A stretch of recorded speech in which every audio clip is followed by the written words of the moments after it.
All right, we're gonna try to start vlogging again. We'll see how it goes. I'm in the office right now. We're about to start filming the Love Hour. I'm all dressed up because I actually have a meeting with Kiyoshi. She's going to be my set designer. I'm going to be taking some photos here soon. We're gonna try to start vlogging again. We'll see how.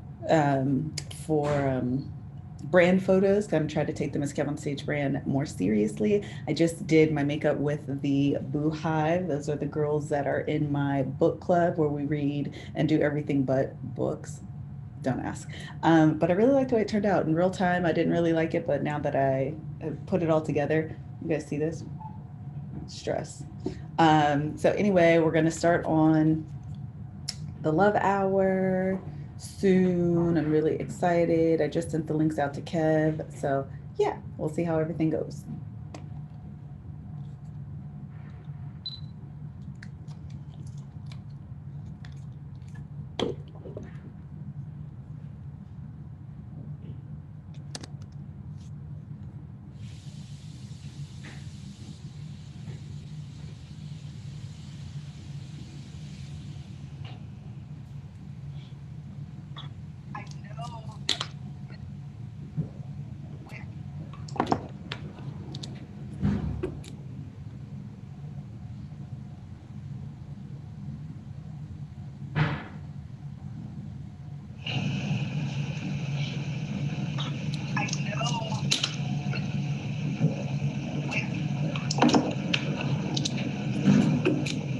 I probably need to do that to mine too. What's that noise? What do you hear? I hear it on your side. It sounds like water.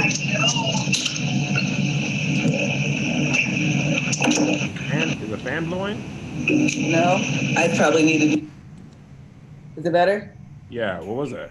I had the YouTube link on. Oh, I was like, bro, I'm hearing something.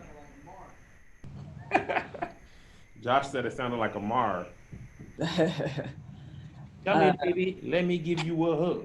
Cause you act like nobody shows you love. it's funny that you remembered that. I was like, where did you even remember to put this in your video? I don't know. Just thinking about how much we used to love that video. I did used to love it. Come here, baby. Let me give you a hug. I just sent you the YouTube link because I'm live now. Oh, I was like, bro, I'm here. You said what? Yeah, I got it. Okay. And then I'll tell you the title. You want me to send it to Patreon? Yeah, yeah, that's fine. Okay. But what I would like to do, I'm calling it building a legacy, a brand, and an empire. Mm, okay. Okay. And kind of talking about what keeps us motivated, what keeps us, you know, although balance is a myth, but what keeps you connected to be a business person, a parent, a spouse, a businessman, a father, a husband. You get it. Um, how are you generating new ideas? What is a legacy to you? What does that mean? I even had scared money don't make money, broke Oh, is you have around the all that. corner. Yeah, basically like letting it kind of flow, but those are kind of like the You top of said broke my, is around the corner or broke isn't around the corner? my mentality that broke is around the corner. So talking about even your money story and how that impacts you going into these type of scenarios. Don't do Okay. it, Kev. I know. I need you to do it. Yeah, I can do it. You see both of them right there? Yeah, but you hold on just a second. You can send it. He already did this room, so we're good on that. It's just they're doing like downstairs. All right. I'll put it in now. Put the Yeah. link in.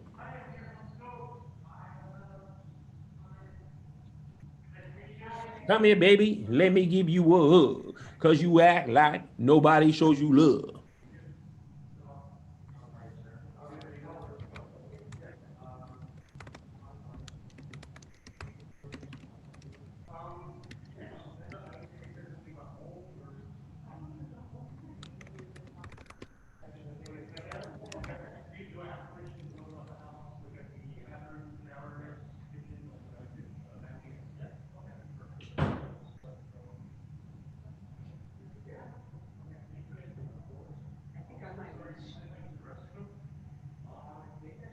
Come here, baby. Let me give you a hug. Hello?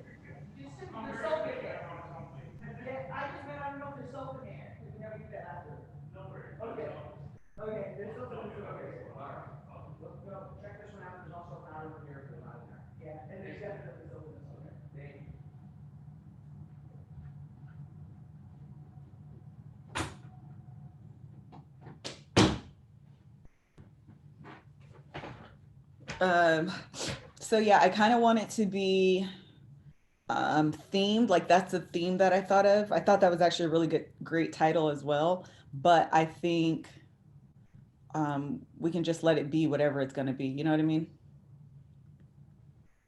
Can you hear me? I muted myself because of the guard gate called. Oh, Yes, I know what you're saying. okay. And then let me pull up the ads. Do you have them up as well? Nope. I can.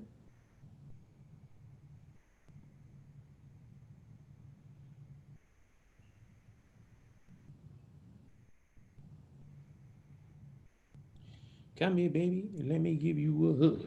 Cause you act like nobody shows you love. And I used to wear purple lipstick every single day. Did you? Yes. I literally used to say purple was a nude to me because I wore it every day. It didn't matter what I wore purple lipstick. All right, I got the end up. Okay, that's We have only saw 2 and 3 and 4, nothing in 1. Oh, is that what he has there? Yeah, I remember somebody had just canceled, so that makes sense. I'm on speaker view on your side. Or the YouTube link is in speaker view, I should say. Oh, there. Come here, baby. Let me give you a hug. I gotta wait for it to switch over. Child, I almost ended the meeting for all of us. Don't stop the meeting. Oh.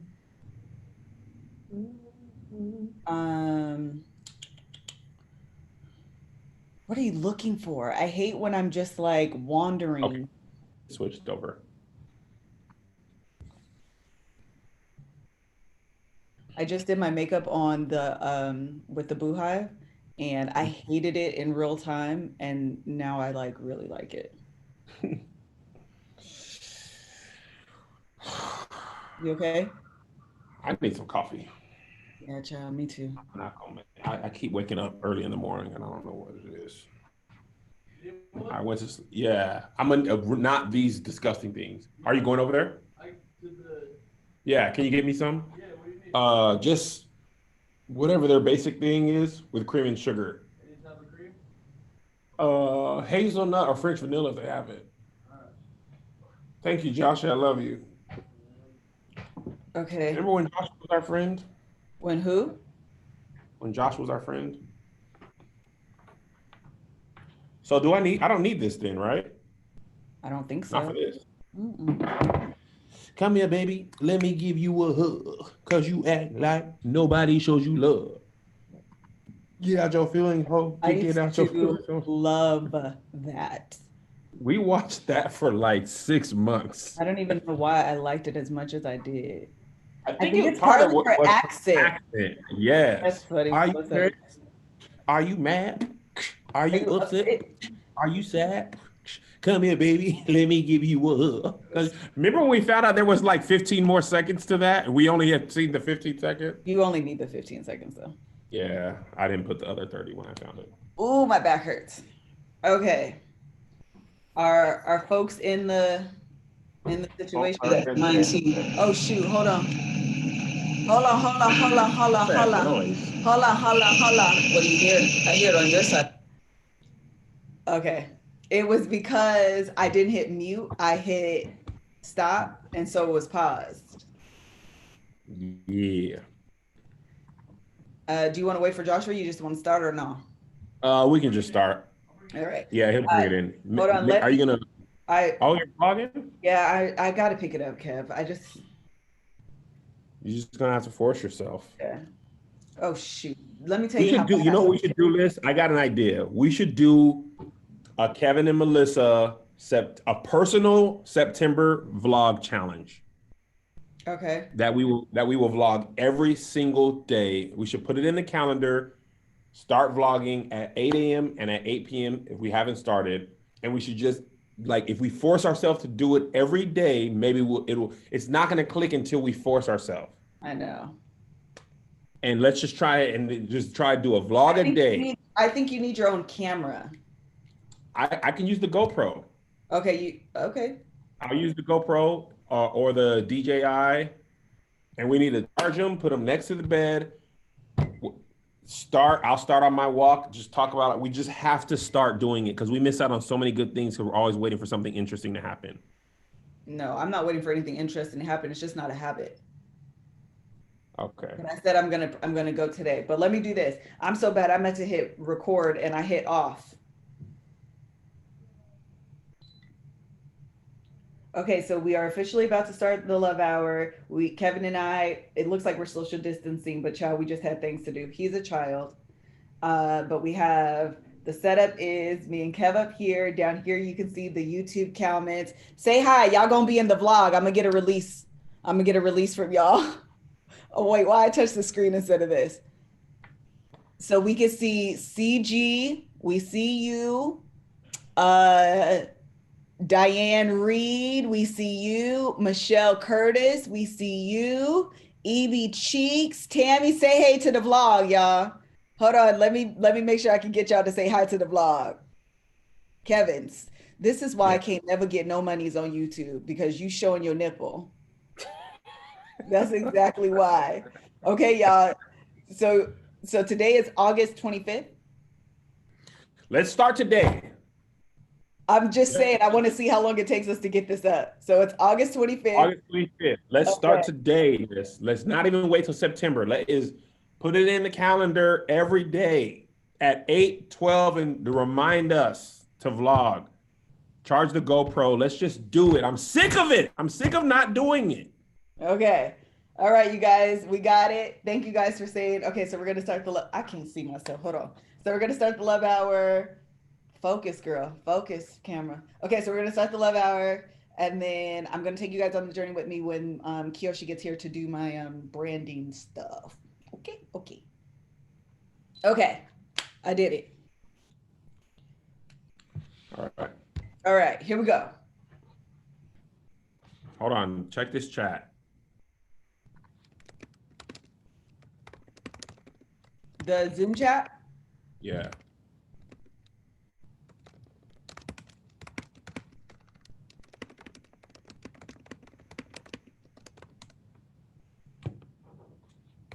No.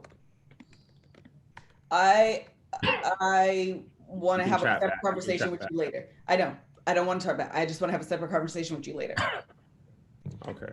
Okay, because I have an idea. Okay. Okay. All right. You're really gonna have to pop these pimples. I want to pop it so bad. All right, well, let's start. I keep wanting to look up, but I'm just looking at my camera because it's just Zoom. It's just Zoom, baby girl. All right, here we go. Hello, everybody. Baby girl. Hello, everybody. Welcome to the Love Hour podcast. I'm your host, Miss Kevin Stage, and I'm joined by my husband and co-host, The Kev on stage. no Mike today. We are social distancing because we have some stuff going on in the house today. So I am here, he is there, but we're still going to bring you the Love Hour. We have no guests. I'm actually going to take a break on guests for a little while simply because, child, I'd be wanting to take a break. So that's what we're going to do. It'll be just Kevin and I for a little while. I have an idea of the series that I want to do when we come back, but I just don't know when it'll be that I actually come back. It'll be a light series because I feel like all the singles that listen to the Love Hour have wanted me to do a single series. And so that's what I think I want to do. I would appreciate that. Fertility single series? is great. No, I'm talking about the lightness. Oh, yeah. Fertility might have been the hardest series for me. I was like, whew, this is tough. I know how important it is, and I know I get it, and I know why you did it, and I'm proud of you. I understand. But them days, I was like, this is sad. Yeah, what's funny, the McIntyres, Shantea and Michael McIntyre, we were supposed to talk about infertility with them because she actually had a secondary infertility and she ended up adopting. And then we ended up just like laughing and joking and just like having a good time that I didn't want to like, I don't know, ruin the vibe of what was going on. And so we just went what was already established. I actually think it worked out really, really well. The single crew has a emoji. It looks like the loading thing. Maybe it's like for their boo is loading. Oh, I like it. I was like, are we buffering? But I think it might be partner loading. I'm Yeah, seeing that I big love that contract. actually. So I think that would be the series that I would do. I follow some phenomenal like single speakers, I guess. I don't exactly know what to call them, but or single influencers. I don't know what to call them. Anyways, I think they're phenomenal. I really think that they're quite good. So I've been following some of them for a while because this has been an idea that I've had. So I will once I, take a break and kind of regroup. I think that'll be something that we'll do in the future. But today, what we want to do is talk about building a brand, a legacy, an empire, and a family, which it may only be three when I do the title because I feel like that's quite long. Mm. What do you think? Brand legacy empire family. Yeah. Maybe just brand legacy empire. Who we don't need the family. Hello, I think you do. I think that's part of the I think it's You're part of so the far mix. in the screen. You're not feeling the screen. My face is all big and closed. Well, how do I Yeah, do that? yeah, that's better. That's better. I It hate looks being we gotta be like this. oh, You look like un bebé. is that better? That's much better. Thank you. I also have a big face, so I tend to feel the I know. screen. I'm like, I don't know. You want me to be like this? No, I don't. Weird.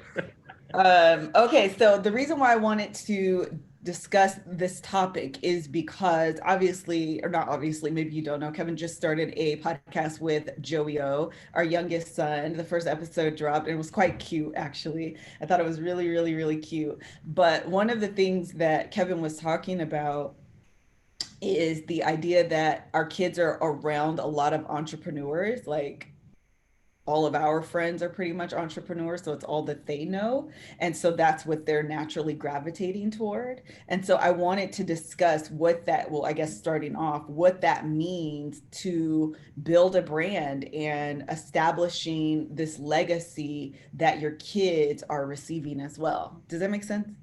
Yeah. Okay, so what are your thoughts? What do you have to say first? Well, first, the fact that Joe asked me to do a podcast, and I knew he was serious because he asked me on multiple occasions, Yeah. and we were supposed to do it on Saturday, then we had some stuff to do. We were supposed to do it on Sunday early. We had some stuff to do. Then we came back and took a nap. And when we woke, as soon as I woke up, he was like, "So are we shooting?" And I was like, "Okay, so he's serious." Yeah. Joe don't be playing around when he wants to do something. I wonder where he gets that from. Yeah. When he wants to do something, he don't be playing around. So we shot it, and I've watched it a million times, mainly because I was so doggone impressed with how good he was at being like. Obviously, I'm biased because I am his father, and I brought him into this world. Um, First of all, you did not. Let's I was all be waiting for you to clear. catch The up. only person that has the scar that will not remove from her body is me. But continue. I put the bun in the oven. You put it on bake. I'm Cool. not going to go further with this analogy. So continue. I put the but anyway, be that as it may, I'm super biased, but I was watching and I was like, yo, this kid is really good. The most impressive thing he did is I set a timer on my laptop because I did a fake ad for him so that he can get used to Yeah. doing ads, right? So I bought an ad for the comedy show for him, and I put my laptop behind the camera and I started a 10-minute timer because he said he wanted his podcast to be 20-25 minutes. And I said, okay, if you're doing ads, it's going to come around the 10-minute mark. So I Right. put 10 minutes in and I didn't say anything. I told him when that gets to zero, you got to do an ad within 1 minute, you know. And I watched him and I was gonna, like nudge him or something like that. And he did his best version of transitioning into an Transition. ad Right. smoothly. And I was so proud, Yeah, you Melissa. could I have was like, exploded. I was like, this boy really, the crazy thing is, it doesn't click how much they see us do this. Right. And it never seems like they're paying attention. They're always on their phone or playing with their Switch. But he watches more than Isaiah does Yeah. now. He'll Well, come, he comes to the office more. He I hangs think out that they more. both, I think they're both watching. I think they're watching with a different eye. So even thinking back to, I give the example of, you and I both started watching YouTube, so to speak, relatively at the same time when we were both at bowling. You were Yeah. watching it from on stage or a creator perspective when you were watching, Mhm. Timothy DeLaGhetto back then, because he was a big YouTuber, all those type of people. You're Yeah. thinking, what am I learning from you so that I too can turn on the camera and do this? I was watching it, but I'm looking at it from a consumer's perspective. So Right. even oftentimes when you're creating things, I'm often like, I feel like that's too long. It's never long enough for you because you're like, it's funny, keep it all there. As an audience, I'm like, I've tapped out of this, cut that. And I think that's the difference in the perspectives, that even with them, Joey he watches YouTube all day long. Who knew that maybe he wants to be like a YouTuber, so to speak, or a front cameraman? Isaiah is looking at things like that CGI was off. Did you see this? What about this? Let me learn about the actors. Let me learn. He's looking at it. They're watching, but they're watching from a different perspective. So they're gleaning different information. Does that make sense? That makes perfect sense. And that's actually really good insight from our kids. I didn't even think about that. Isaiah watches movie reviews of movies he hasn't seen and sees like, and he'll watch like a video of like how to develop great characters or Right. whatever, stuff like that. And Joe watches creators and he watches like the people who do let's plays and who he likes, right? That's why he can joke around about doing smash that like button. Like the fact that he Right. knows that that's a He gets the tactic, joke. Right. it's the joke. So when I'm watching him, I'm like, he's captivating. He Mhm. he held the conversation. I actually saw him do jokes the way I do jokes, Absolutely. Even and if he people was kept like, talking about his mannerisms, and it's funny to watch him and also see yourself. So something "Yes." that that Somebody had a funny comment about that. They said it's like he's like part Melissa, part Kev, kind of like they had like if they had a kid or something. Yeah. Well, and I think it's funny because even in Washington, and I think we'll move off Joe and kind of go back to the bigger conversation. Oh, stay on him. Yeah, He's stay my on topic. baby. That's Joe is me in that regard. But He was not going for it. no, and I'm the same way. Like, we're over Yes. here. I wanted us to be here. Let's pull it back in. Okay. I have an agenda. Let's get through it. He Uh, was like, all right, you're going off. yeah. Puffy, Puffy, back Yeah. on topic. The I topic love is that. women's shoes. That's what we're talking about. Right. But one of the things that I noticed he kept doing, and I was like, okay, so that's absolutely something that I do, is he says ain't. But in normal conversation, I don't really say ain't. But when I'm trying to be animated or funny or prove a point, so he kept saying, like, I ain't going outside. Yeah. That's my inflection, that's my tone, that's Oh my word yeah. It choice. was this triangle is your face. I actually never think you actually, God bless you. I actually No, they didn't have creamer. I'm sorry. okay, it's fine. I never saw him look so much like you than on that episode, especially when he was mocking you. Oh I was yeah. like, oh my God, you are your mother's child. And the last thing I want to say, when he did the pants thing, you ain't going nowhere. Where Yeah, you finna go? Nowhere. I don't have no pants on. If I didn't show you this, I was like, oh my gosh, that is my whole comedic absolutely. ability. That is my Absolutely. whole comedic style. That whole thing. But then he'll be very subdued and be like you. So he's like a dry version of me that can do what I do, but is not like me all the time. Right. And I think that again goes back to this idea of like the legacy that you're leaving your children. I think, oh, I looked this up. Hold on. Let me find my definition. I found an actual definition for legacy. And it Legacy. is a gift of property, especially personal property, as money by will or bequest. But one of the things who am I? Who are me? However, I'm about to say what I'm about to say. To add to that, I think sometimes legacy is also those characteristics and traits and personality things that you pass down to your kids that they Yep. recognize as a skill. So Hmm. it's one thing to just come from a funny family. It's Yep. another thing to learn how to monetize that funny. I feel like Yeah. that too is legacy, 100%. Matter of fact, you right? just reminded me. Yes, you just reminded me that I need to send the merch person. I had Corey make up some mock-ups for JoJo, and I forgot to like place a sample order. Okay, well, cut this out, Greg, because Kev's doing stuff in real time. You know, all right, cool. Even now, Kevin just sent a merch order. Even Joe's idea, we went to the dentist yesterday, and as we're walking out of the car, he says to me, uh, keep that in the house. What did he say? Everything is house. Everything is house. That's what he said. Everything is house. And I was like, what are you? I don't know what you're saying. He's like, Mommy, we can do a shirt. We need things that say, or mother, we need things that say everything is house. And I was like, Joe, I don't understand what you're saying to me. Like, I don't get it. He's like, Mom, in the podcast, we were talking about like house shoes and this and that and that third. And I was like, okay. He was like, we should put that on a shirt. I said, well, you should text Daddy. Even his mind thinking about, okay, I have this podcast and now I need to figure out how to have merch and I need to Hold.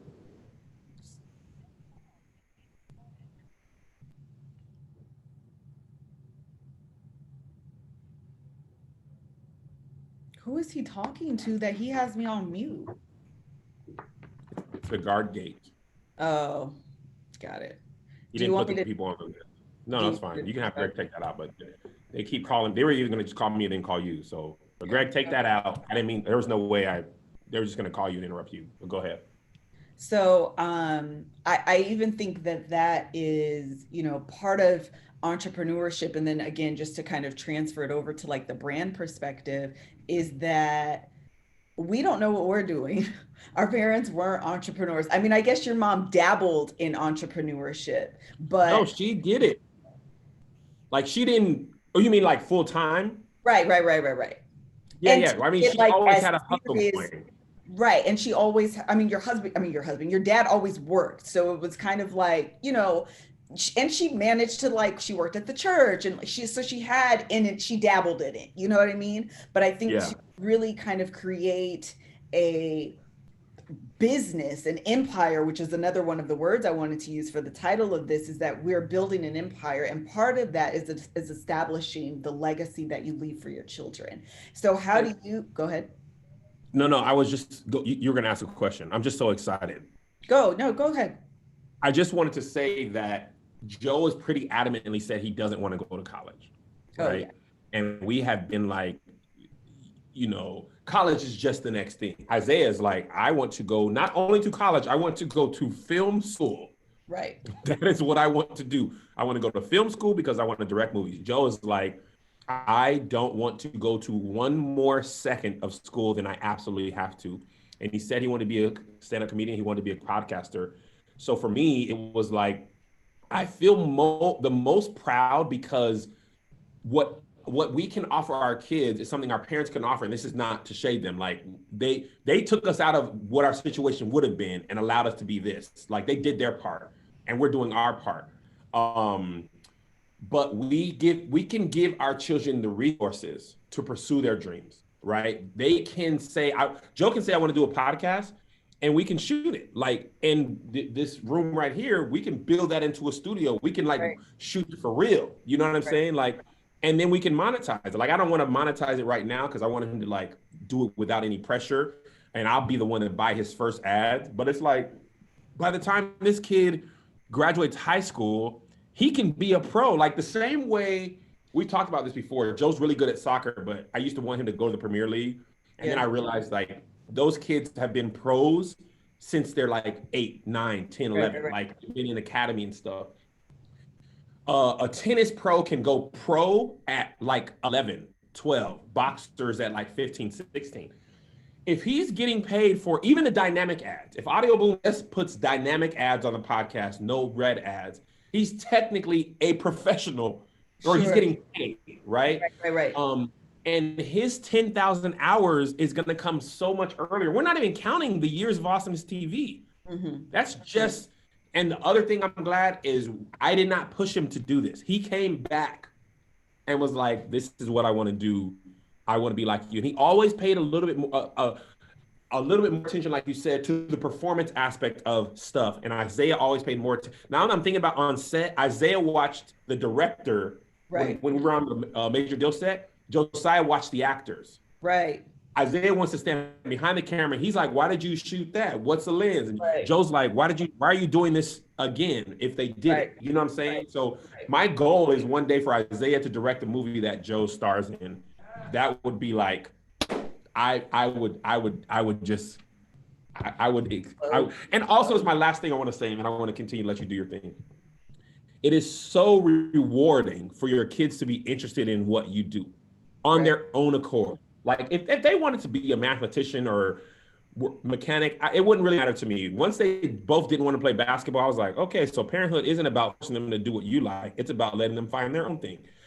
So I didn't really care if they wanted to do what I did. But I ain't gonna lie and say I'm not super ecstatic that he asked me to do a podcast and was like, okay, now my next topic, I want to talk about why are there so many colors? I just thought it was such a funny thing to talk about. You know, like, why are there so many colors? Let's talk about colors. So anyway, I love it so much. It is my most, I'm sorry, listen, I'm sorry, Angel, It's okay. and I'm sorry, dear Kev. It is my favorite podcast, and we've only done one episode. I think that's okay. You're obviously a part of it, but I think, to be super proud of what your son is doing, I think that's okay. The other thing I was going to say is that one of the questions that I realize now and as an adult that I hate, and I've started to rephrase the way that I even ask the boys is, what do you want to be when you grow up? Mm-hmm. What I realize is that part of knowing what you want to do is being exposed to many of things, what you might want Yeah, to do, what you know you don't want to do, like be that exposure to the everything what kind of narrows in what you're actually interested in. And when you're yeah, 5, 6, 7 years old, you simply don't have that exposure. So even yeah, a kid saying, I want to be a doctor, they don't even know enough to decide that's what they want to do. So part yeah, of, I feel like our job as parents is actually not pigeonholing them into one specific thing, but allowing them the opportunity to be exposed to many things. So yeah. try It's like, doing podcasts, try doing acting, Mhm. also try soccer, also try math, also try science, try engineering, try architecture, like try all of these things. And you can find out, I absolutely hate this. And beyond that, this specifically is what I don't like. So then when Yeah, another job comes up, it's not just I don't like, the medical field. I specifically don't like this aspect of it. So right. any job that is centered around this specific aspect, I know right away that's not a match for me. And what we don't often do is have that exposure. Even as adults, I feel like as adults, it's oftentimes where we're like, I don't know what I want to do. I don't know what I like. And it's because we're afraid to try new things. But part of recognizing what you want to do is the freedom to be exposed to many different things, trying a gazillion different things and being comfortable saying that ain't it and not being looked at as a failure. So good. Everything you said is so good. Two things I want to say on that. Remember when Joe, like we would travel a lot, trying to expose them, like you're talking about, just to the world in general, just so they see that the world is big. Right. And also made me really happy when Joe said Japan is one of the best moments of my life, and then realized that flying first class is like I don't even should complain. Right. I know. But remember when he was like, we noticed he's kind of really good at taking pictures. Like, man, Yeah. you actually like have a good eye. We have Josh who can be like, this is what I do. Here's what I Right. use. You know what I mean? If he wants to go down that path. But right now he's just like, and I notice he only likes taking pictures when he sees beautiful scenery. Right. It's not people. He's like, oh, this looks cool. Like that sushi restaurant we went to. And when we Right. travel the world, he's like, oh man. And he has all the pictures from everywhere we've went saved in his phone. And then I think about Mel, how Mel knew at like when I met Mel, she was 12 years old. She was in the AV club and she was like, I want to be like Oprah. I want to work in TV and film when I grow up. She's Right. 12. That girl is a full Netflix executive.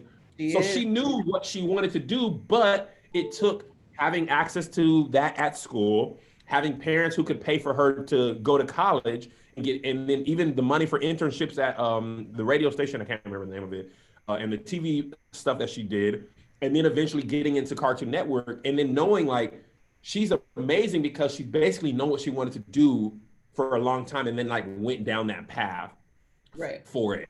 And I think just like having kids that can do that, and even it even spreads out to all of our nieces and nephews. Julian is like, he sells resale shoes, and I bought some shoes from him. Like, if Mhm. you are a business runner as a hustler as a kid, I'm all in. Uh, I remember when I've talked about this before. Um, I had that candy shop at Right. kids when I was a kid, and I had the lawn mowing thing, and I marketed my own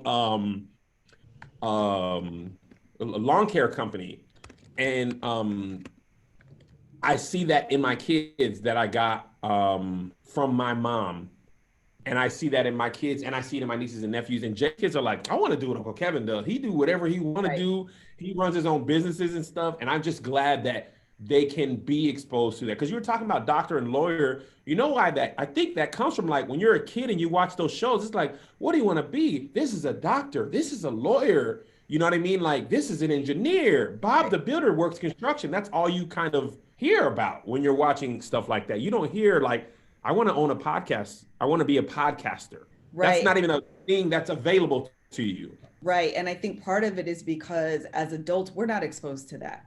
The only thing I Right. knew was teacher, lawyer, doctor. You don't even recognize that there's so many, even as an example, and this is not just to focus on like the entrepreneurial aspect, but I worked in the aerospace industry and I was a procurement agent. I didn't even know that was a job. I didn't know that that was a thing. I did not know that that was even a possibility. And so part of it is that our minds haven't been exposed to Right. all of the different opportunities and jobs that there are available for us. I worked in contracts and in procurement, but either way, contracts, I didn't even know that was you know what I mean, a job that we could do. And so I think that our job in creating, again, the idea of this legacy for our children, whether you're an entrepreneur or not, is figuring out, helping your kids figure out what they are actually good at, and being able to capitalize on that in more ways than just doctor, lawyer, teacher. Like there's so many other job opportunities out there that we just don't know about. Absolutely. The other thing I was going to say is one thing that is, kind of difficult, I would say, in trying to do all of these things. I mean, we very heavily just talked about being the parent aspect of building, you know what I mean? Building this legacy in regards to what it means to be a parent. And one of the best ways that you can build your legacy is by popping a Blue Chew. I mean, what better way than to establish your legacy and your, what is it called when you're talking about your child? Your what? Your seed? Your, yeah, maybe your seed. I kept thinking of next of kin, but maybe your seed is get a head start on all of it and pop a Blue Chew. You guys Create know your that. legacy starts with a hard penis. Yes, it does. And so we want to tell you about Blue Chew. You guys already know about Blue Chew. They are friends of the podcast, and there is no better time than quarantine than popping a Blue Chew and getting it on and popping and establishing your legacy. Are you done? Yes. If this is your first time hearing about Blue Chew, listen, they are the first chewable tablet. They have an FDA approved active ingredients as Viagra Lineage. and Cialis. They will help you establish your legacy. I'm being funny, but they're made in the USA, which is a really big deal right now. I feel like a lot of people are concerned about where things are made. So this is made in the USA. And best of all, you do not have to leave your house because we're concerned about going out with our mask and picking up things. They will deliver things straight to your door in discreet packaging, so you don't have to worry about your neighbors or your existing legacies being all up in your business, because they will deliver it to your house in discreet packaging. All you're going to do is go to bluechew.com to get your first shipment for free. Use promo code LOVE. All you're going to do is pay Love. $5 for shipping. That's blue like the color, BLUE, chew.com, promo code LOVE. Try it for Love. free. And as always, Blue Chew, thank you for always being a down and dirty podcast supporter Sponsor the podcast and sponsor my penis. and sponsoring the legacies of 2020. I also want to tell you about BetterHelp. I have been on BetterHelp. I actually just went back on their app this weekend and am still looking for a therapist. But I'm gonna tell you, one of the best things about this is that you can take your time finding your perfect match. I don't know if this is what you're supposed to do, but this is what I always do. I go in there, you fill out, these are the criteria that I want. They give you a host of potential therapists. You can sign up for one session, you see if you're vibing or not, and then and then you decide if you want to continue to see them or not. It's been going really, really well for me. I think during this time, we're all at a point where we need someone to talk to, or we're probably experiencing some sort of trauma right now with the way 2020 is working. I think we're all just easily. Huh? I said easily. It's some mental trauma. Yeah, I think we're all just really stressed and just have a lot. I know I personally have a lot going on, which is why I'm like, I need to find this perfect match. You can start communicating within 48 hours. You literally can decide if you want a male or a female, if you want them to be Christian or not, if you want them to be a person of color or not. Like, these are all the things that matter. You want someone that looks like you, maybe understands your culture, and you can absolutely kind of detail these things through the BetterHelp app. You can visit, hold on, let me make sure.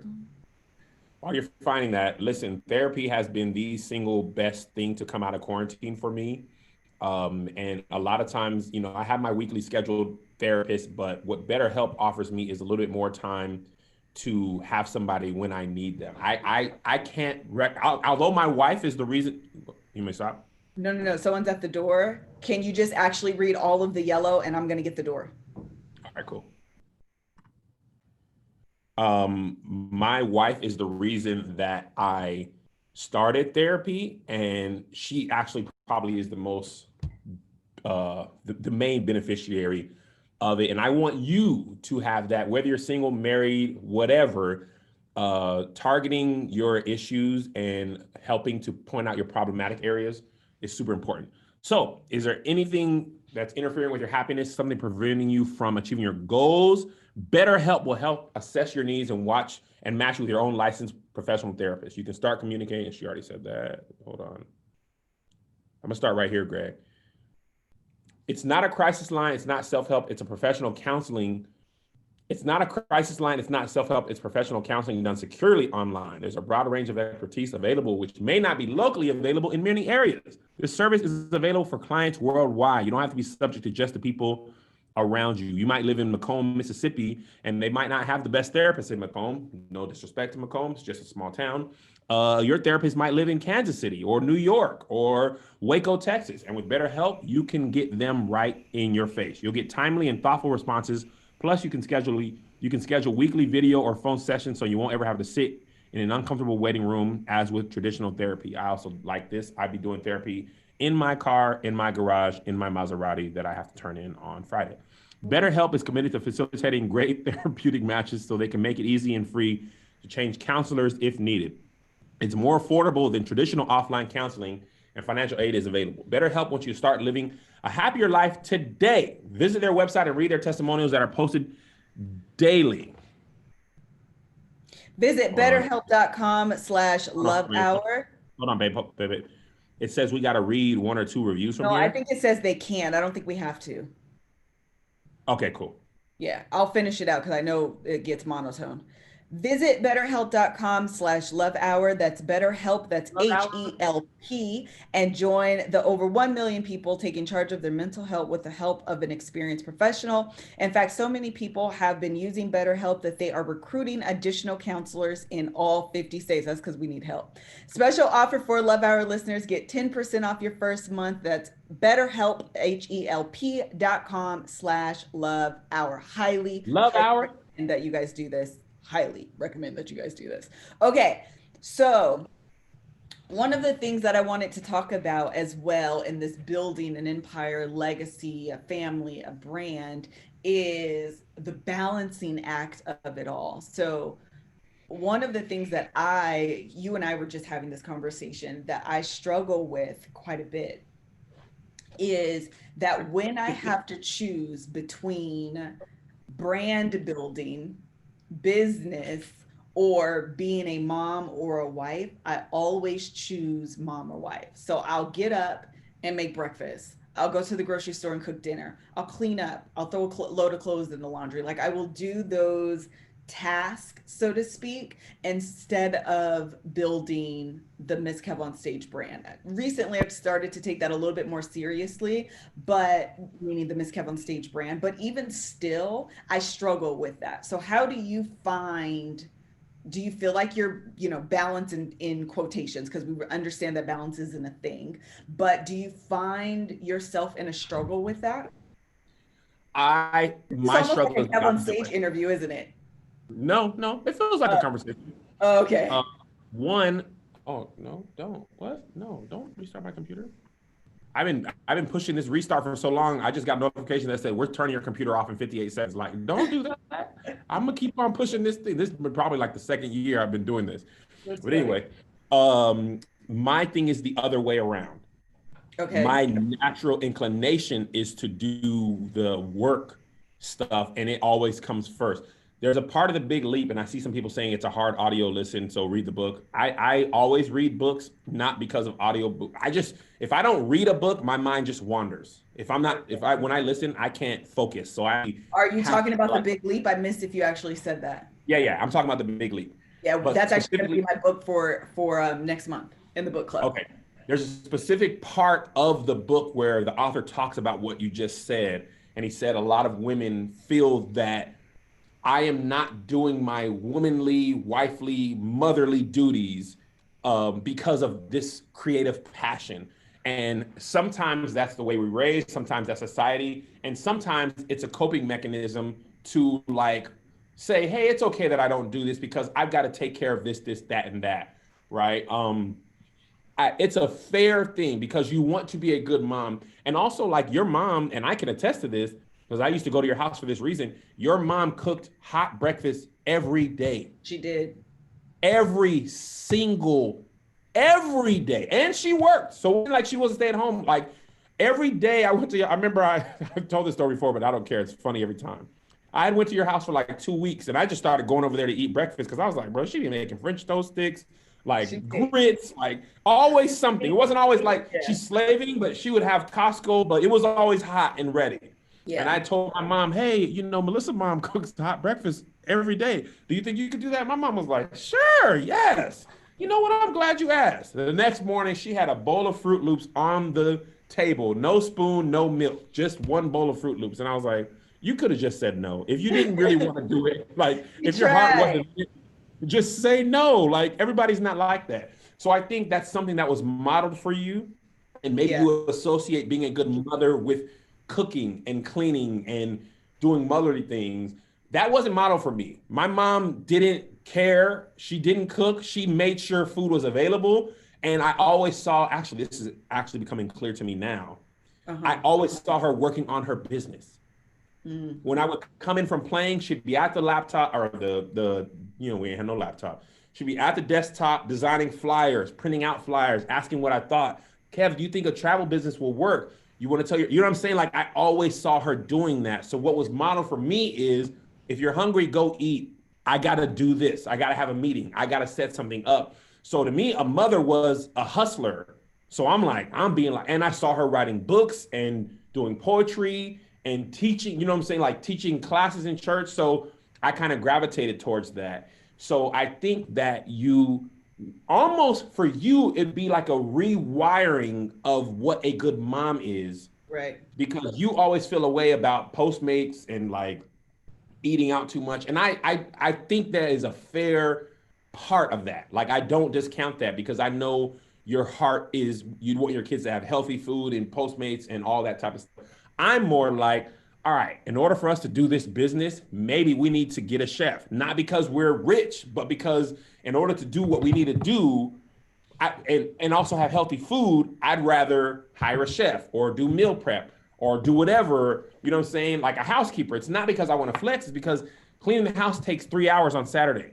If I shoot a brand deal video, I could make 15 times that amount in the same amount of time. So if it's $100 for someone else to clean the house and I can make potentially $15,000 in that same amount of time, I'll give you 100 so that I can make 15,000. Right. And I don't feel no way about that, but you might feel a way. But also, my house when I grew up was kind of messy. Not your house was pristine. My house was like my mom used to literally bleach the trash can on the outside of the house.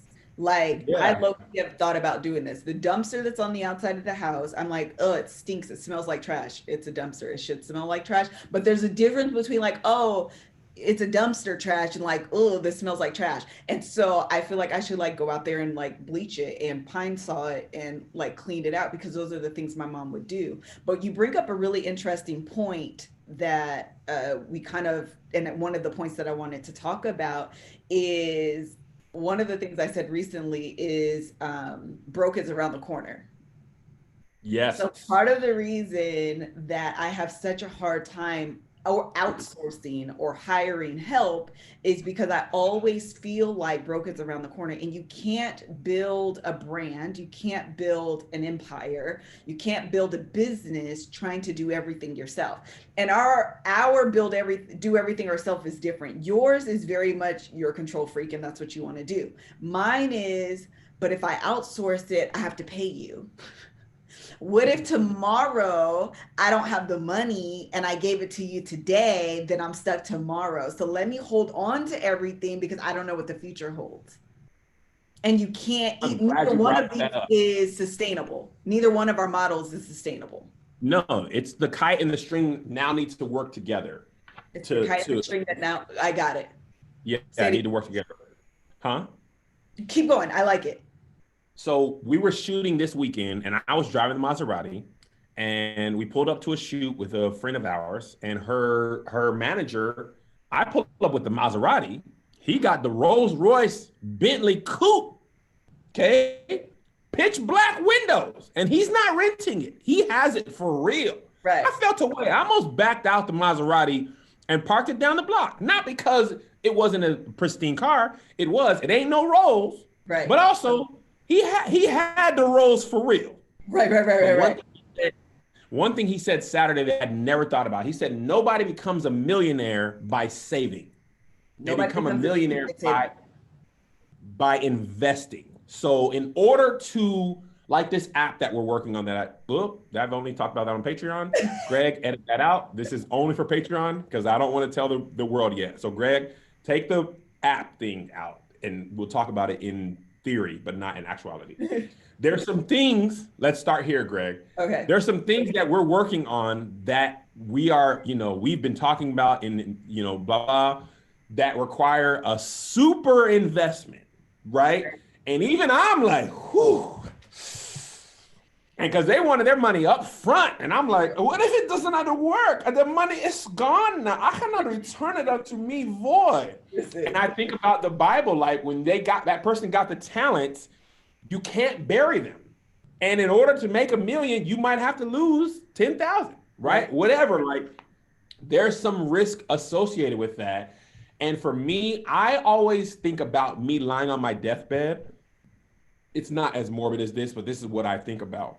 I want to lie on my deathbed and go peacefully knowing, boy, I gave it everything. I mean, I royally missed sometimes. Remember that thing we did? That sucked, actually.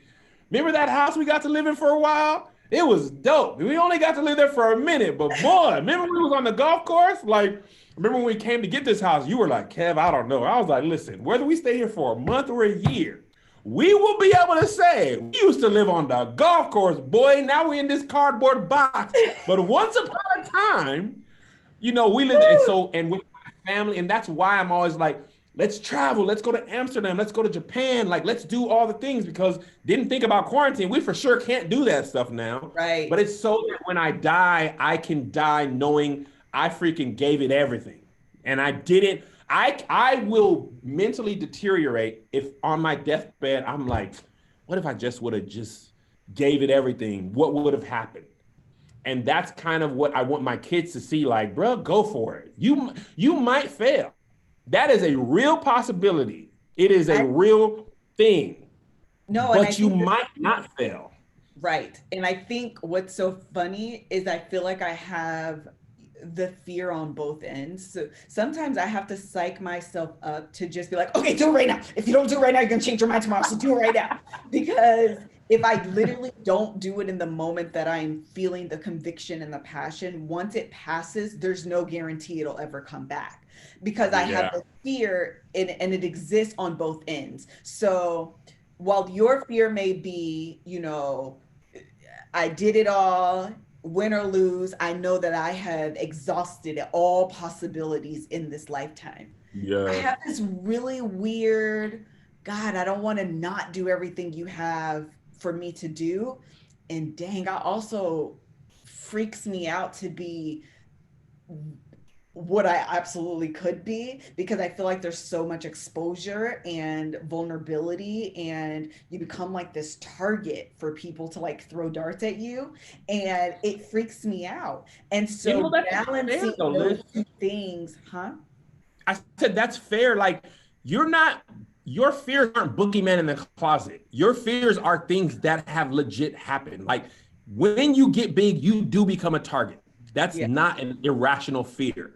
We've right. seen that happen. We've seen people be like, this is not what I want. This is not what I like. Like, that's not an irrational fear. I just wanted to say that, like, you're not tripping. Those are Right. legit fears for a reason. However, I don't think you should be crippled by those fears. Right. And I feel like sorry, I looked at the lights and now I'm like seeing stars. I feel like the phase of life, and part of the reason, even when I'm thinking about the book club and we're doing the big leap, literally next month, I feel like the whole theme is going to be the big leap, because I feel like I finally got to a point of frustration with myself, of wanting and wishing, but never actually doing, of hoping and visualizing, but never actually doing. So I feel like, okay, Melissa, you can hope, wish, want, you could see, visualize, daydream, do all of these things, but until you actually do, it's just a dream. It's just midnight prayers. It's really nothing else. And so, but I had to get over, again, going back to that original thought, is I had to get over um, broke is around the corner, because there are Yeah. things, and there's a level of excellence I'll use that I want to put out, and that's not something I can do on my own. So that means you have. Did you hear that? I did. Hold Are on. you okay?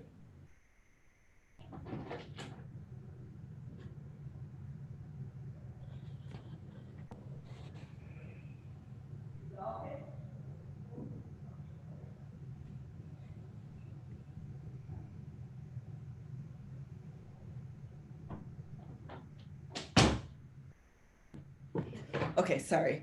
I don't exactly remember where I ended, so I'm just going to say one of the things I had to realize is that if this is what you want, and you recognize it's something you can't produce on your own, that means you have to hire help. If you have to hire help, that means it's going to cost you some dollars. You either have to be okay with receiving an invoice and hitting pay, or shut up about it. And so I had to like have that Did that realization. happen in your mind? Were you telling Yes, yourself, yes, I have to have these conversations with myself like this in order for me to move, in order for yeah, me to do. And so, again, this is kind of a lot when it comes to building the brand and the legacy, but I hired these photographers, whatever. And it was so easy. This is how it works when you're like scared and you really don't want to do it. So I was like, I want to hire Black women. Like, that's the thing. If Black women don't support Black women, then who's going to support us? You need to hire Black women. So I'm searching high and low, looking for a Black women photographers. It took me a good day and a half to find some. And in the very beginning, it's very easy to just be like, well, I mean, I guess this is a sign.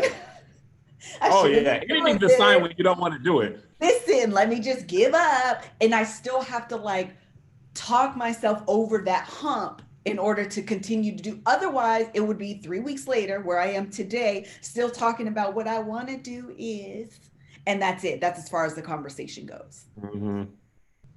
I I listen, it's so funny because I see it in you, but it is so me and your sister, Mel, are more alike, and you and Greg are more alike in this way. Oh yeah. Um, Mel is like, let's go travel, let's spend this money. I don't want to live here. And I'm like, let's do it. But it's also how you're wired and how I'm wired and why we gotta, why we work better together because I can see like especially in this season of our life, you being who you are has saved us a lot of times. Yeah. And maybe me being who I am has inspired you sometimes. No, absolutely. Even when you think about the kite and the string, that analogy that I really love. Thank you, Reggie Lee, for giving that to us. But one of the things that Shantea said is that I would be a kite and drift away. And one of the things I think is really an analogy that I see, or visual, I think is a better word that I see, is the kite without the string. Not you go high, but you also can fly too close to the sun. And that's dangerous. The Yeah. opposite though is true to with the string. The string needs the kite to be lifted up. Without Yeah. it, you fall to the ground and you go nowhere. And I Yes. feel like that's exactly the risk of a kite without a string and a string without the kite. It's twofold. You both have value and serve a purpose in this relationship. And you have to be careful not to despise the kite for taking you out of your comfort zone to the point where maybe you feel like it's all a failure, and not despise the string where you feel like we're not going fast enough, we're not doing everything that I want to see, because they're also keeping you from flying too close to the sun and crashing and burning, basically. 100%. Did you want to add anything else? No, I think that was really good. Okay, should I do the ad now? Yes.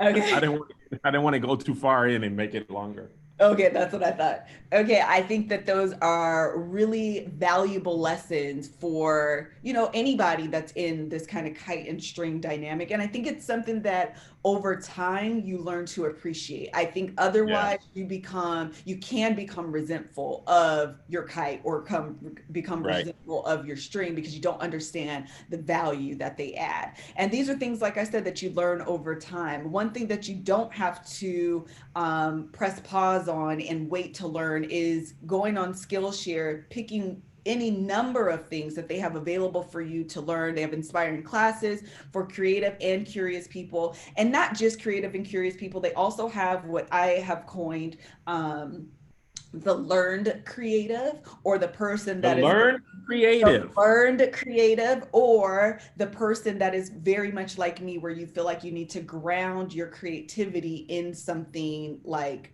9 to 5-ish, so to speak. So I'm like a Right. spreadsheet person or whatever.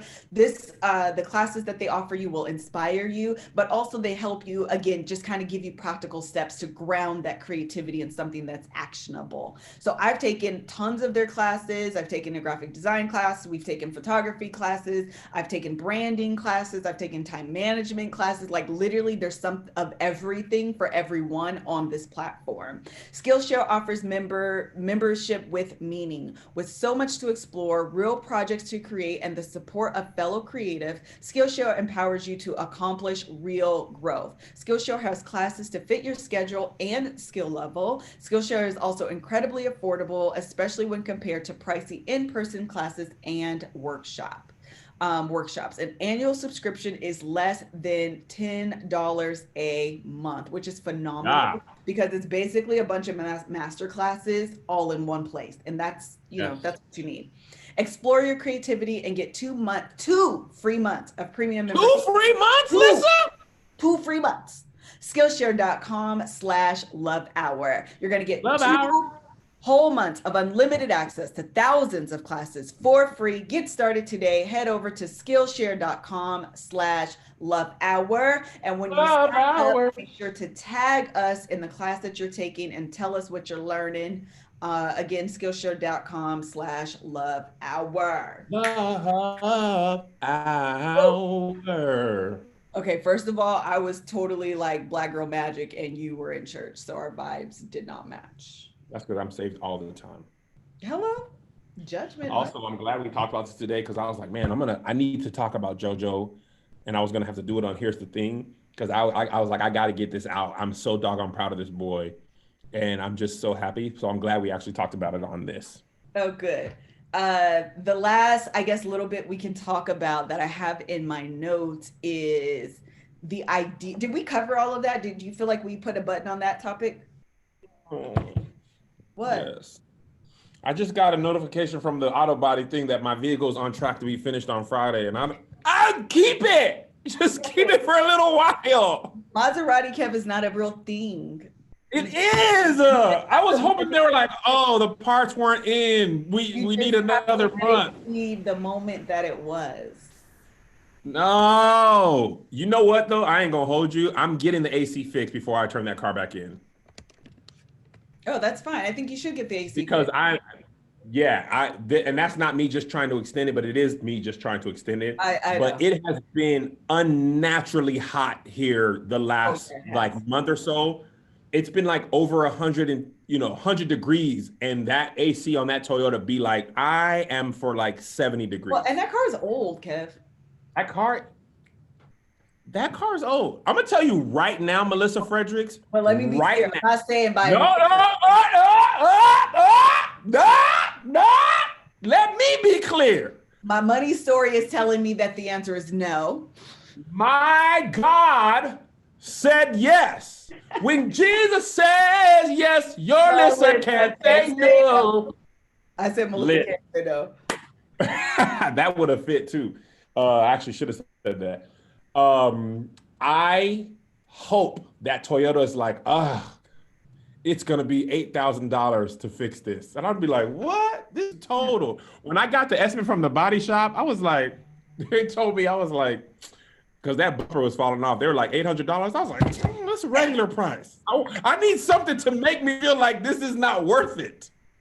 And I want them to be like, Kevin, it ain't worth it. When I turn that Maserati on, that thing go vroom. I know, and it's fast and it's a lot. Well, I'm actually, going to cry, Melissa, when I have to wait, give that car back. I'm wait, not even playing Let's with it. actually like kind of settle on this here moment for real. One of the things that I find to be actually really super inspiring from you, and I think maybe it's something that people that are listening and in this like building empire brand legacy type of mindset, is that you were very easily inspired by things to drive you to do more.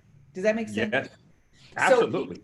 so even with this Maserati situation, it's more than just like, you're kind of playing, but also in the back of your mind, you're like, no, no, no, but this is going to be my reality soon enough. How do you, it's like when, if you, or well, we watched, but if the listeners watched, what was the Michael Jordan doc? The Last Dance. The Last Dance, and he would literally make up these stories about his opponents, talking bad about him, talking crap about his family, whatever. He would make up these scenarios to get himself to a point where he could meet and perform at an excellent level. I feel like you don't do that, but I definitely feel like you're very easily inspired by these situations. Like, I am so inspired. How do you stay motivated to do that and not feel like it's a far-fetched dream that's silly? I think that's a great question. Thank you. Part of it is my competitive nature. Okay. Part of it is this doggone book, because as much as I'm confident and ridiculous. I'm going to have you come on the Big Leap and like do a thing for the girls, for the booze. Me? Yeah. Okay. I was about to say we should get that guy. I might get him, Gay Hendricks. I thought John got me. Is he black? Yeah. No. He's black? He's not. Oh. He's not black. I mean, no shame, disrespect, but I just felt like, okay, never mind. No, he's not. Okay. I didn't take it. I can go from 0 to 60 in no time flat, just like the Maserati. I can convince myself of, like, let's take the Keep Your Distance comedy show. That came from like, I want to do stand up. It doesn't look like it's going to be safe to do that this year at all, and maybe not next year. What do I do? Tell me, what can I do?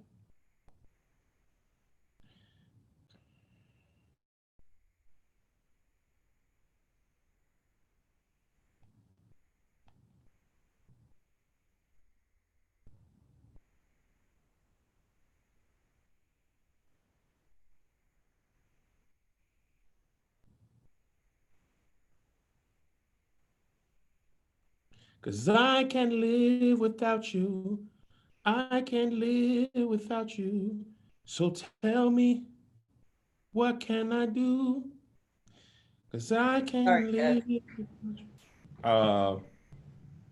What You was I can, saying? Where you was can I at? very easily Oh, I motivate. go from 0 to 60 really Yeah, quickly. that's what you're saying. Mhm. I go from 0 to 60 really quickly.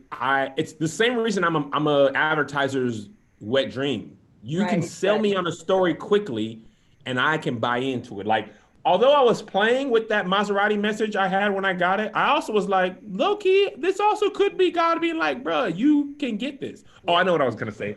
So the Big Leap was talking about like not being afraid to live in your life, like Not afraid to getting live. the yeah, like I'm paraphrasing because I don't remember exactly how they phrased it, but like maybe you can afford the car and you really can, and your reasoning for like the Toyotas, like I don't want like to be honest, my thing is like if I had bought that Maserati for real, I probably would have never made that video because I don't want to ever come across as braggy.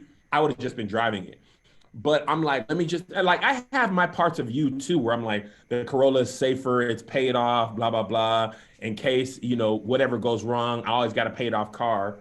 But then I can also say Isaiah is 14, he'll be 16 soon. I can start teaching, well, you can start teaching him how to drive in that car, and I can give it to him, and I can get a Maserati. I'm gonna tell you right now, though, without a shadow of a doubt, there's no way I'm turning when your lease is up for that Honda, there's no way I'm getting a Honda or anything like that. I'm gonna give you some time now to prepare your mind. That's the last time I get a car like that. So just know, Maserati Kev might be a Right now, year or right two. here. I by the time that lease is over, we might have dueling Maseratis. You might have the coupe, I might have the truck. I'm not living my life in fear no more. I'm not hiding my shine. I'm not gonna be humble because you're insecure. If my bank account says I can have a Maserati and everything else be good, then I'm going to drive it. And I'm not going to brag, and I'm not going to do anything like that, but I'm also not going to be like, I'm not going to have this because what will people think? People going to think something about me no matter what. So at least you're going to have to think about me and watch the Maserati because that thing got some jump in it. You feel me? And also, I got a Maserati message that the Lord gave to me today for the comedy show tomorrow. So tune in there. God already gave it to me. But Okay. yeah, I'm not gonna brag anymore. I'm not gonna brag, but I'm also not gonna dim because And I really think I that's could be talking about what yeah, I'm because really it's what God has given me. So who am I to say, let me not talk about what God has done for me because of what people might say? Like y'all gonna say what y'all want, but that Maserati gonna be in the garage. You feel me? what is so interesting is the finding the balance and the difference between purposely and intentionally not dimming your shine, your light, and Mm. feeling braggadocious. Like trying to find that balance. If we're being completely honest, I very much struggle with this, even to the point where I don't know if Chloe is in the chat, but she was sent me a gift. Actually, it's a jewelry container because I showed the Boo Hive where I keep my jewelry in that plastic bag. So she was nice enough to send it to me. So when she was asking me for my address, she was like, I think I had misspelled the city. And I went immediately into like, no, no, no, it's not that, it's this, that. And she was like, first of all, girl, I wouldn't even ask you all that. Like, I was literally just asking because it came up this way and you gave it to me this way. I just needed you to confirm. And I was telling her that I immediately feel the need to downplay, and that's not, listen, let me all be clear, like that's not to say we out here living, large, that's not at all what I'm But saying. also, but also, But I just feel like, I think finding that balance, I'm just saying, is difficult. And even I remember, okay, we're going to get off this because this can go really kind of first world problems ish, and that's not what I want the conversation to be. But the point is, I think that you can become really inspired, and I think that's the mark, that type of like motivation and inspiration from other people that's not looked at as jealousy, and it's not a negative or a bad thing, but it's something that you use as driving fuel to accomplish what you want to do. I think that's something that's like, there's something to be said about that, especially when I think about Michael Jordan and you see him with this exact same trait. Absolutely. Okay. I think I 100% agree with you. And here's the thing, man. We have worked hard. We have, or are constantly perfecting our craft. We've made great decisions. Like we're not stealing. We're not cheating people to this. We're not scamming people. I've had like TV commercials. Like, what's the point of doing all this work and all this if you can't enjoy the fruits of your labor? And honestly, the other thing that I thought about too, I was talking about how a couple weeks ago, how I have a hard time promoting because I don't want people to think this and that. But I have no problem promoting my friends, and I have no problem being happy for my friends when they achieve their success. So why not promote myself and be happy for myself? Like, why is it so much easier to say, man, congratulations, you deserve that role or that car or that house, but when I deserve it or we deserve it, why can't I be happy for myself and feel like I've got to be like, oh, we gonna just eat this bread and die. I don't want to do too much. You know what I'm saying? Like, I don't know how to do, I don't know why I feel like I need to dim what I do, but I never dim what my friends do or other people. I'm easily happy for them. So I'm trying to like break that mind state of myself to where I can promote you. I can promote Toby and Tony's merch much more easily than I can promote my stuff. I feel no way about promoting my friends. I feel like, well, if I promote my stuff, people are going to get tired of seeing it or be like, enough already. No more. No more. I'm going to promote myself as much as, huh? No, I'm sorry. Go ahead. No, I think you're going to say something that I want to keep going. Oh, I was just going to say, I feel like the big leap has definitely kind of I'm looking forward to reading it for this very reason. I think the problem for me is the sustainment of it. I really feel like that's why I have to do things in the moment. That's why I'm thinking of activities for, the book club to do. So it's more than just, that was a good word. I think it's really easy to read something, know something. I always say this, head knowledge, but it's something different to actually execute. And I want to get beyond knowing the appropriate things to say. I want to get beyond knowing the right answer. I want to get to a point where my actions line up to what I've been taught and what I know to be true. I agree. And it's also, it's a do the work thing. Because as much as I'm do the work thing. Yeah, I'm saying this to myself because I'm trying to remind myself, not because I fully believe it. You know what I'm saying? Like, I need to tell myself. Say it again, Kev. Say it again.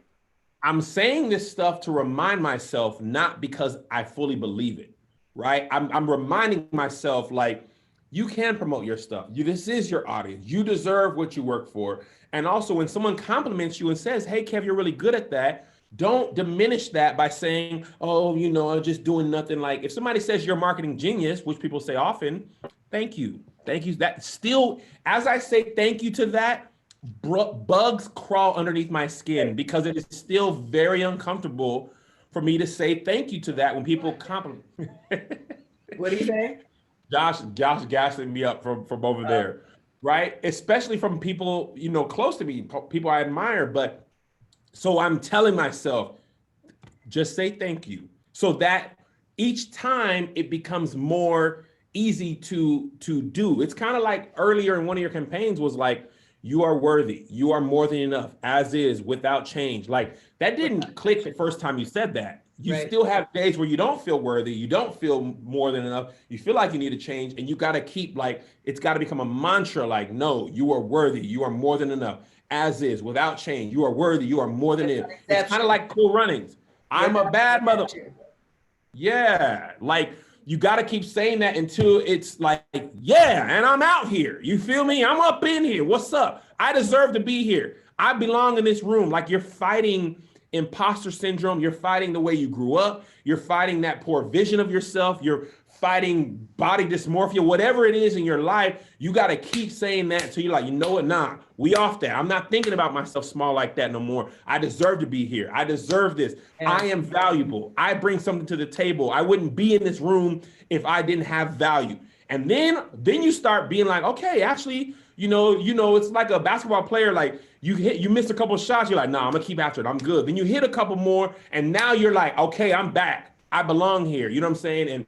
And that's what I'm trying to get to. Like I'm trying to operate in my zone of genius, big leap, in all ways in life, not just business wise, but as a husband, as a father. And sometimes that means saying, hey, that thing no longer serves me because I am focusing on this now. And it might not be like, I got offered a consulting gig from a friend, good money, all that stuff. And normally I would have taken it.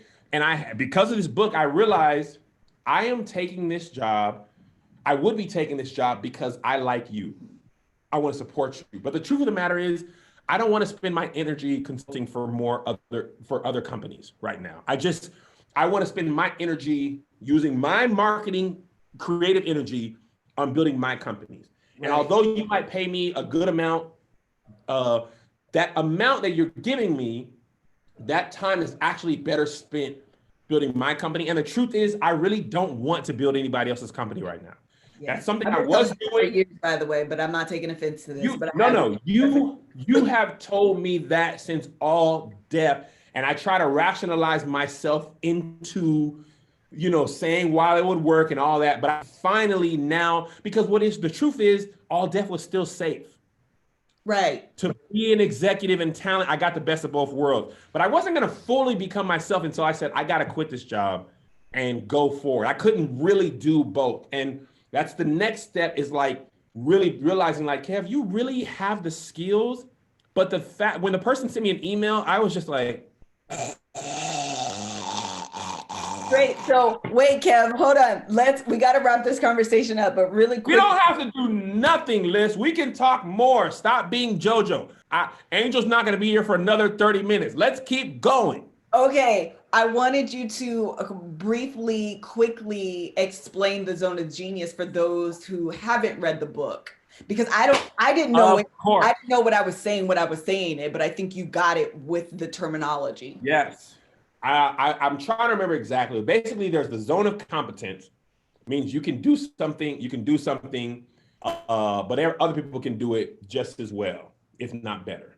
There's a zone of excellence where you do something and not many people in your trade or craft can do it well, right? And there's a zone of genius where you are operating fully in something you excel at. It comes easy to you and other people cannot do it nearly as well. Let's take Beyonce for an example. Okay. Beyonce was great. Mm-hmm. Beyonce was great in Destiny's Child. She was a fantastic singer. She was a fantastic lead singer, right? That's her zone of competence or excellence.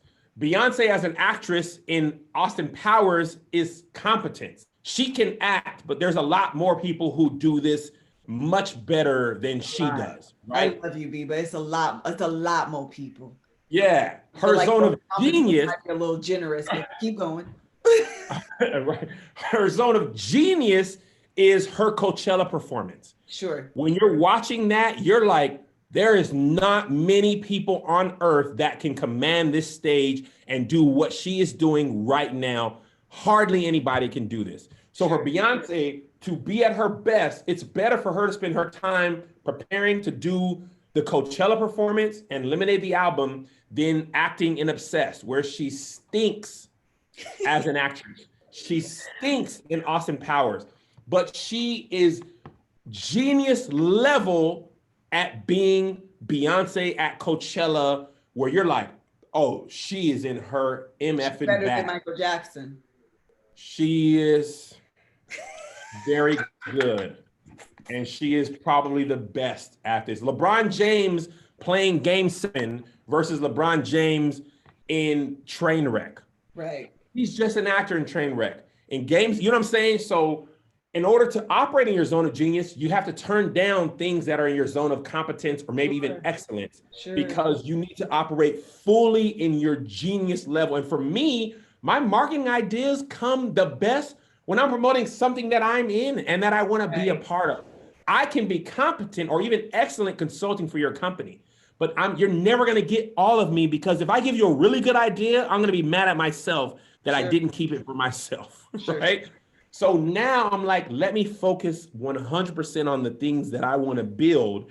And even if I need to turn down some money, and I have to turn down the provider thing of the husband and the safety and all that, because if I can really kill at this, I'm operating at a better level than me doing that for you. So that's kind of what I'm like.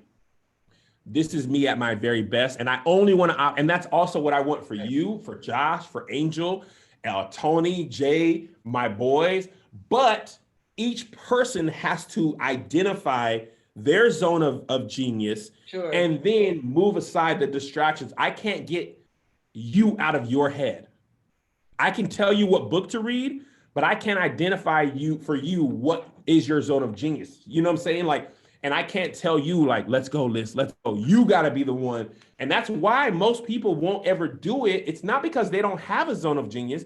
It's because they let fear, priorities, whatever, prevent them from operating in their zone of genius, not because they don't have the ability and the capability of doing so. I think the other portion is I think people look a lot at their zones of excellence. It's competence, excellence, and then genius, right? The hierarchy going up. Yes, yes. So I think a lot of people have a lot in the zone of excellence that it's hard to figure out which one is actually your zone of genius. Yeah, And absolutely. so, and this actually goes back to very early on, and I've used this example over and over, and I've never quite put it in these terms, but it's going to make sense. With me with makeup, it's a zone of excellence for me, I would say. Something Yes. that I'm really good at. Like I'm better than the average person. I don't, if I wanted to be a professional, I absolutely could because I know enough to like Yes. do it. I can go to school, get the like official certification, boom, bang, bang, and I can do it. But Mhm. I never felt that it was my zone of genius. Of course, I wouldn't have used those words No, no. back The then. language is new for you.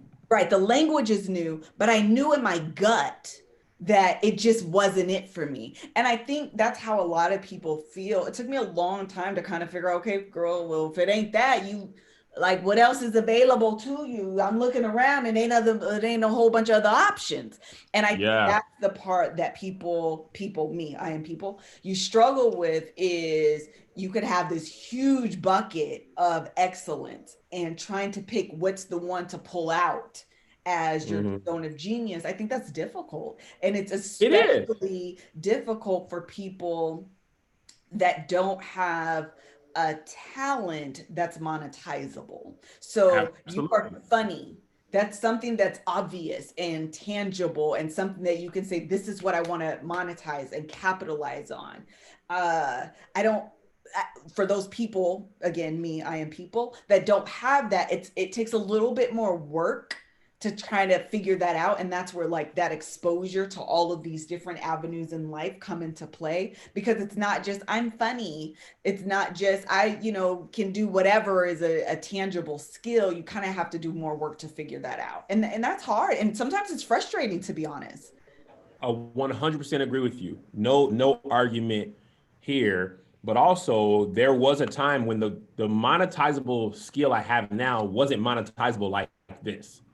Sure. Right? I had to search it out. Like from Boeing, the being a stand-up comedian professionally wasn't an option in Tacoma. I could do it for fun.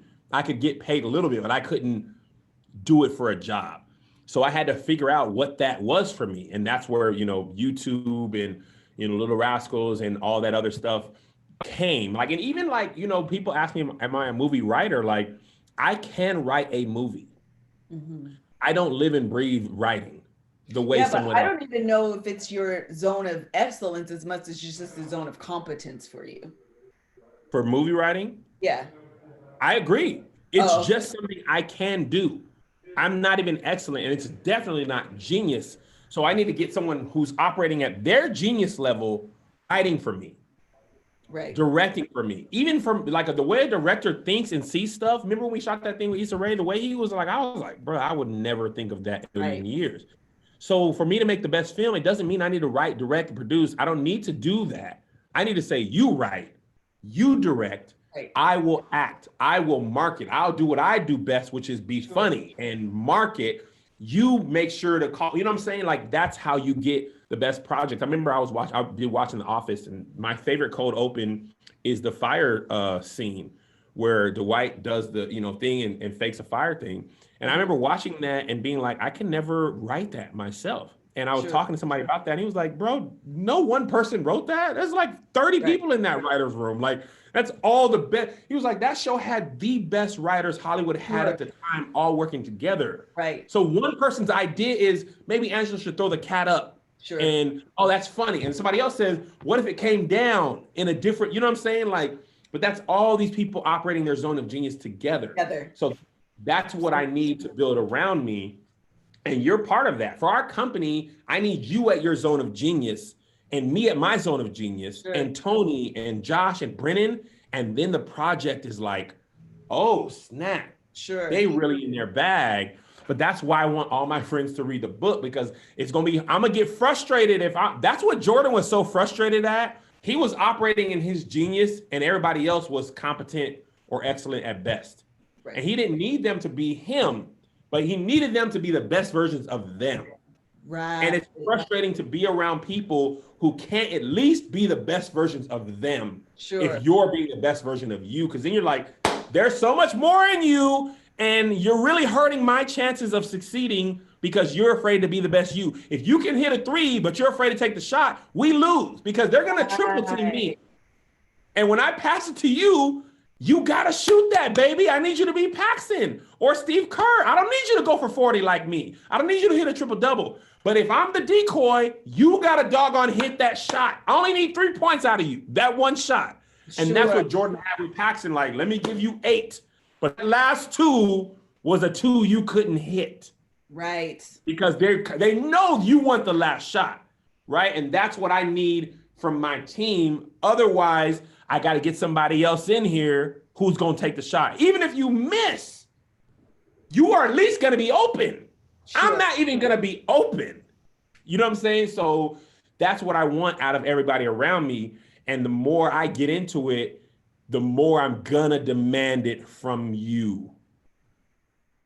Or I'm going to get someone else to do it.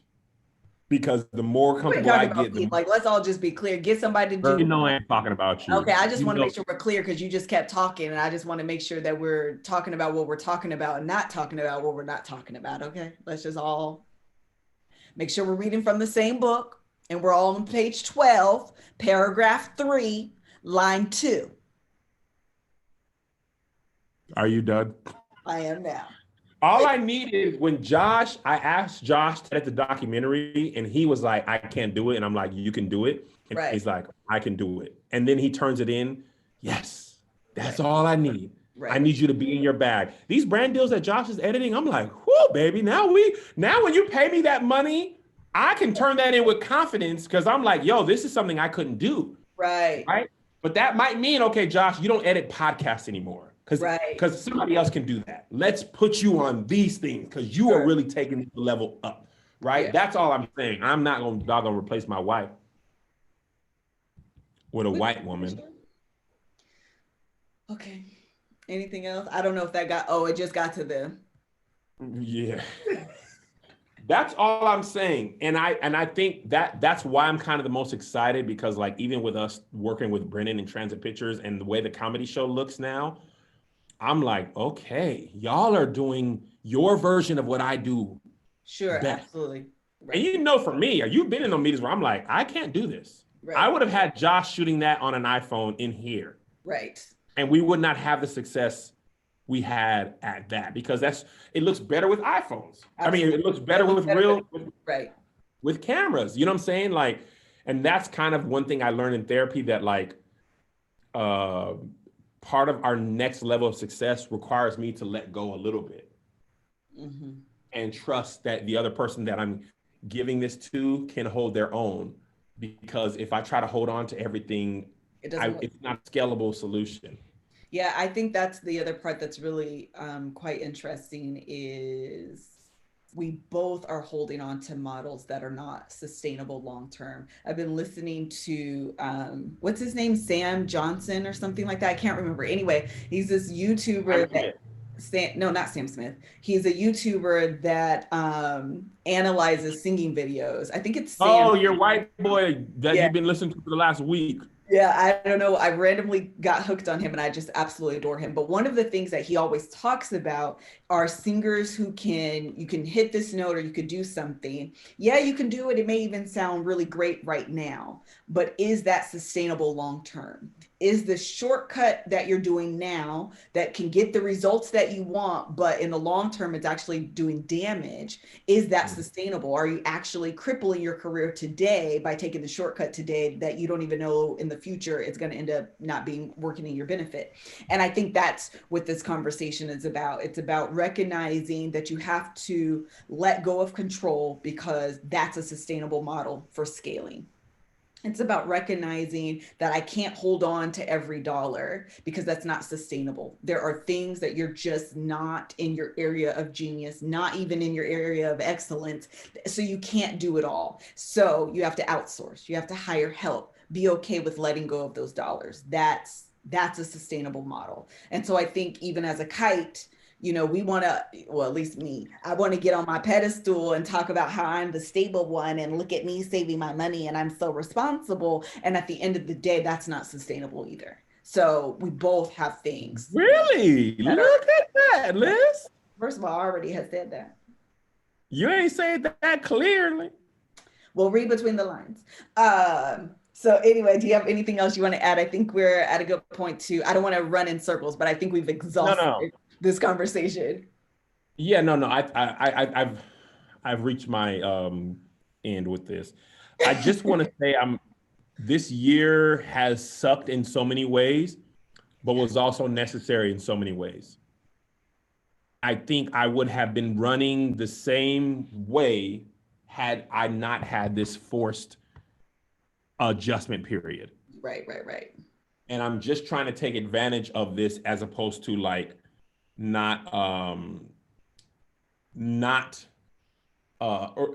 for a good part of quarantine, I was just like, this sucks. Me too. Right. And I think you deserve that time. Right. But then you're going to be like, okay, now what am I going to do about it? Right. I'm saying and if you stay into this sucks. Okay, then now what? Right. You got to feel my therapist always says, feel your feelings, give those feelings a voice. And then you need to adjust and move. What is that? How does it make you feel? I'm sad, I'm angry, I'm upset, I'm frustrated. Okay, now what? And take your time feeling those feelings.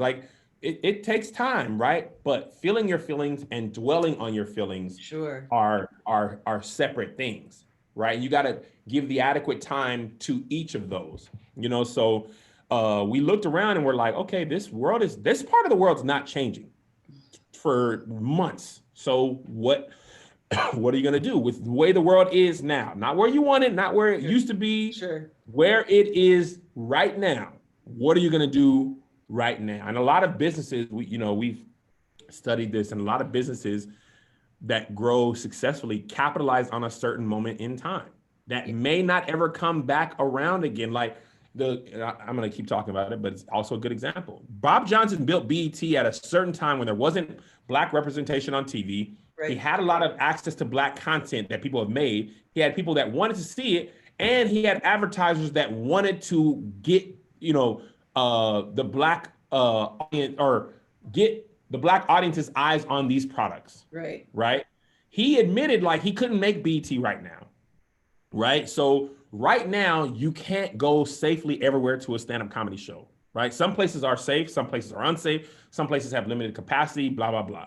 I don't know how long we'll do Keep Your Distance comedy, but for right now, this is the only way I can do stand-up comedy, and it's a more sustainable business model than trying to force myself to risk coronavirus by performing 5 nights in a show. Maybe it lasts for 3 months, maybe it lasts for 3 years, but this is what I got to do right now, so let me make the most of it. You know what I'm saying? So that's kind of all. I'm really excited about the life that we are building, even though it comes with its bumps and bruises. Yeah. Yeah. You know, so Definitely does. And this year has definitely been a lot of bumps and a lot of bruises, but I yeah, think and it makes you better. it Bumps definitely makes you better. Yeah. And honestly, in our marriage, there's a lot of times where it's like these situations bring out the extremes of our personalities. Right. You know what I mean? And sometimes that clashes with like your money story, you know, with my money story, the way you see yourself, the way I, you know what I'm saying? And it's, you know, and then like adjusting and all that stuff. So it is still exciting to move forward together. Yeah. And that's what I'm most excited about. Yes. All right. Any last words? Any last thoughts? I got a doo-doo. Of course you do. Thank you I had guys. this coffee on an empty stomach and this Why one would come you out do now. that? Well, thank I was sleepy. Oh, okay. Well, thank you guys so much for joining us for today's Love Hour podcast. I'll think of a topic for next week, but I enjoyed this conversation. So thank you, Kevin, for like going in with me. It was great. Yeah. Okay, that's it. That's all. Until the next episode. Bye. Bye. Yeah, yeah. All right. So you guys are gonna do Still here's the recording. thing. Still I'm recording. stopping. I know I'm stopping now. Oh, okay. Yeah, we're about to do it probably in an hour. Okay. I think Angel, I don't think her call time is till 12:30. Yeah, I thought so too. Is it 12? It is? Yeah. Okay, cool. We're already kind of pre-set up though. That's good. I think doing Dear Kev in here makes it a lot easier for Josh to not have to do the set up the lights.